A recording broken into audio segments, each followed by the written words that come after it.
Пайғамбарыңыз кім? Пайғамбарыңыз кім? Мұхаммед саллаллаху алейхи вассалам. Пайғамбарыңыз кім? Пайғамбарыңыз кім? Сұрақ. Керек па ол саған? Пайғамбарымыз кім? Ой, білмеймін. Пайғамбарымыз кім? Мұхаммед саллаллаху алейхи вассалам. Пайғамбарымыз кім? Мен ба? Пайғамбарымыз саллаллаху алейхи вассалам аты. Білмеймін. Орысша айт.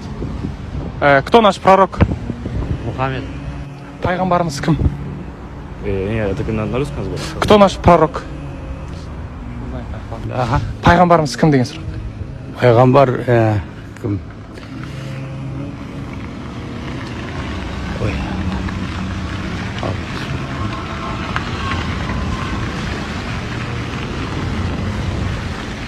Мұхаммед пайғамбар бар.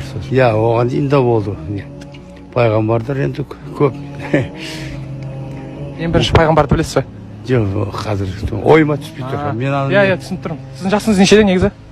Мен 74-тен. Иә, әрине, память өшіп кетіп жатыр деген сияқты. Иә, қазір сол таблеткасын ішемін. Ал достар, осындай видеоны қолдап кетіңіздер, лайк басыңыздар, инстаға тіркеліп кетіңіздер. Достар, өте аз подписчик. Бірақ мен сенем түптің-түбінде осындай сұрақтар қойып, халықтың иман деңгейін, білім деңгейін көтереміз деген ойдан. Сіздерден қолдау, ал контент менен.